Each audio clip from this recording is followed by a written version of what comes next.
Welcome, everybody, to another episode of Catholic Cocktails. This is a weekly video production of Salt and Light Catholic Radio in Boise, Idaho.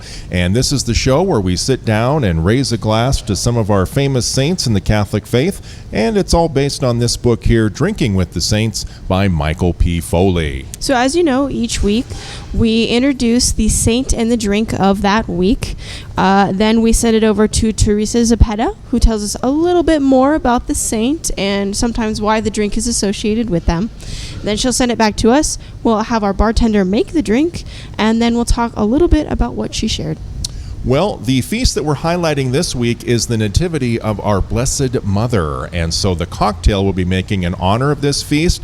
It's sort of a surprise amaretto concoction. It's called the Toasted Almond, something you found online. Yeah, it's a little bit of a surprise. We'll see how this one goes. All right. Well, we're not quite sure, or do we know what goes into it? I believe it's Kahlua, cream, amaretto, and maybe some bitters. It's kind of like a Kahlua and cream, but with amaretto. With almonds. Yeah, an kind almond of a overtone. Yeah. All right. Well, as far as hardware and glassware, we're assuming it'd be like a shaker, some ice, and a martini glass is what we're guessing. Yeah. You just like top it, because it kind of looks like a coffee martini. Oh. It's like that dark, rich color. Okay. So, interesting. Yeah. Well, now we know what we're going to make and sort of how we're going to make it. So let's send it over to the person who really knows what she's talking about. That is Teresa Zepeda with more on this feast day. On September 8th, the Church wishes a happy birthday to its Blessed Mother, the Blessed Virgin Mary. Now, it's customary for the Church to celebrate the feast day of saints on the day they died, because that's their birthday into everlasting life. However, there are three notable exceptions: that of the birthday of Jesus Christ, the birthday of Saint John the Baptist, and the birthday of Our Lady. All three of these people were born without the stain of original sin on their souls. Of course, Jesus was God. Saint John the Baptist was sanctified in his mother's womb, and Mary was immaculately conceived. Now, there's another reason why the Church celebrates the Nativity of Saint John the Baptist and the Blessed Virgin Mary. For each of them had a singular mission in the history of salvation. In regards to Our Lady, her mission, her office was to be that of the Mother of God. In a world shrouded in darkness and sin, the birth of Our Lady was a glimmer of light. The Church gives her the title of Morning Star, because just as the morning star heralds the coming of the dawn, so the birth of Our Lady herald the coming of the birth of our salvation. But why September 8th? Now, the birthday of Our Lady is one of the ancient of Marian feasts. It was celebrated first in the East, and scholars believe that because the civil year in Constantinople began on September 1st, the feast day of the birthday of Our Lady was placed close to the beginning of the year because her birthday was the beginning of the work of salvation. And then later, this feast came to Rome. Now, the solemnity of the Immaculate Conception was then later fixed to precede September 8th by exactly 9 months, on December 9th. I've read Mary's birthday as described as a cosmic and historical event of great significance, and therefore it makes sense that we should celebrate her birthday. But what good child does not celebrate their mother's birthday? And so all of us who claim Jesus is our brother should celebrate the birthday of our mother, Mary, on September 8th. And today, you have the opportunity to facilitate this by learning a drink that one can use to toast Mary on her birthday. Happy birthday, Blessed Mother. As we do each and every week, we film Catholic Cocktails inside the beautiful Harp Irish Pub in Meridian, Idaho, and today we are blessed to have the owner behind the bar. Jamie is going to show us how to make the toasted almond. Great to have you here today. Thank you. It's nice to be here. All right. Well, walk us through the ingredients. What do we have here? All right. So we're going to do 1.5 ounces of Kahlua. We're going to do 1.5 of the Di Serono Amaretto liqueur and 2 ounces of cream. We decided to go with the Di Serono just because the flavor profile is a little bit better and comes through nice and clean. So, yeah. All right. Well, those are the ingredients. So I'm going to step back and we're going to watch Jamie in action. All right, so gonna grab a little ice in the shaker. I'm gonna go ahead and grab the Kahlua, 1.5 ounces of this.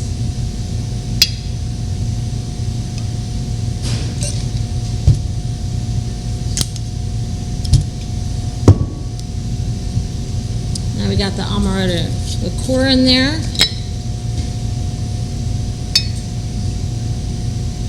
I think the name is awesome. Toasted almond. It's a perfect name. And then 2 ounces of cream we're gonna add in.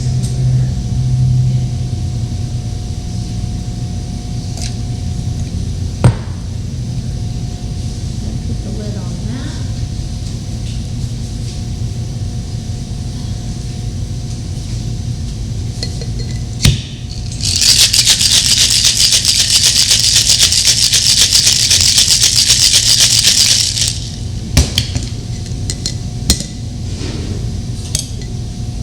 Ooh, that's beautiful color.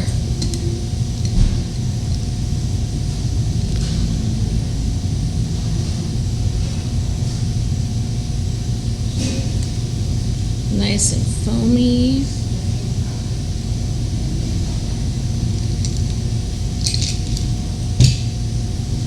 Maybe shave a little chocolate on top. I threw the chocolate in the fridge just to get a little stiffer. It makes the shavings a little nicer.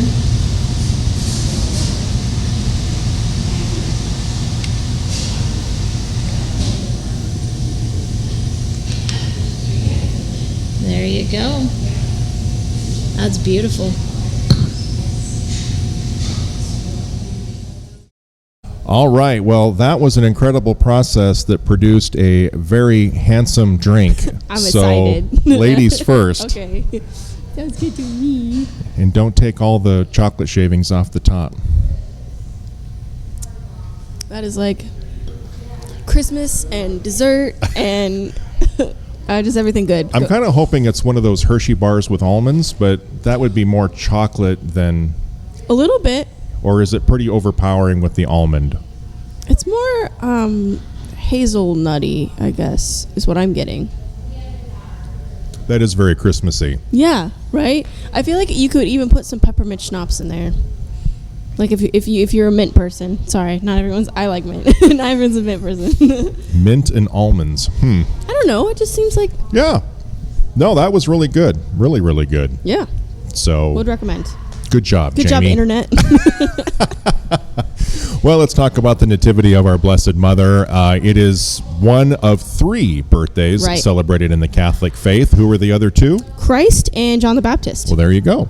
So maybe let's talk about the Immaculate Conception. I think sometimes people get that mixed up with when Christ was immaculately conceived. Wow, too much toasted almond.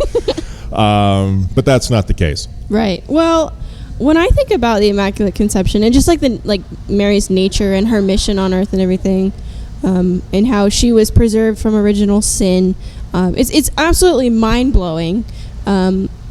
But for me, it kind of brings into question, not to open a can of worms here, but it brings into question if Mary was made without, like, with God knowing you will be made to carry my son, right, to be the new Ark of the Covenant.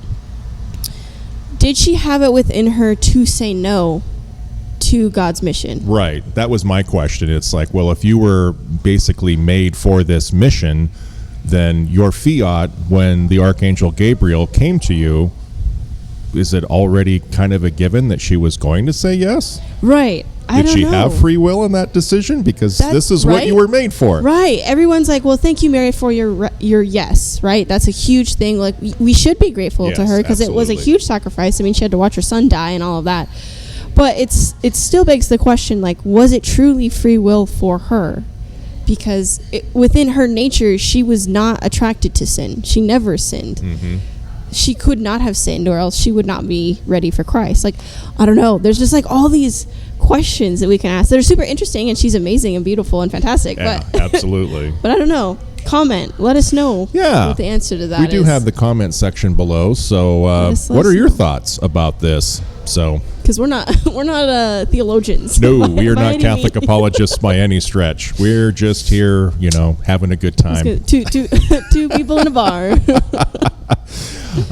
If you go to the Drinking with the Saints book, there is a special toast that you can read before you enjoy this delicious drink. Or maybe you have a Amaretto drink that is one of your favorites. Why did we choose Amaretto? I can't remember now. Amaretto, it was in association with a town that had patronage to Mary or something like that. Okay. In the book, it lists out several other types of liqueurs or something that are in association with Mary, because the reason I picked that was because You like Amaretto. well, yes, okay, you caught me, but also because the other drinks were just like wine or beer, and we want to create special drinks for you guys here because Right. you can buy wine or beer at home and that's Yeah, not special. So. Exactly. Yeah. So there are some also some information about the blessing of the seeds and seedlings when it comes to growing grapes and Right, vineyards. there's a special like feast or something Yeah, like that and they I think do. she Yeah. has one of her bazillion titles. I think was Our Lady of the Vineyards or something Yes. like that. So you can learn all about it in the book, and you can sip on the toasted almond while you're learning Do it. about It's our delicious. Blessed Mother. So, well, I guess that wraps it up. What are we talking about next week? Next week we're going to be learning about the feast of the Exaltation of the Cross. Oh, wow. Yeah. Okay. And I think we're trying. It's called the Saint Croix Cooler. Because Saint Croix Cross, Cooler. Croix. I'm assuming there's a connection there. There you go. But Well, we'll have to make see. sure you come back next week and find out what that's all about. You can subscribe, Follow, leave comments like we'd yes, mentioned. leave reviews, all that kind of stuff. The little thumbs up, that's Right. what we want It you to looks like click this. Click on it. before you go. Smash that subscribe button. Well, to celebrate the Nativity of our Blessed Mother, pray for us and cheers. Cheers, everybody.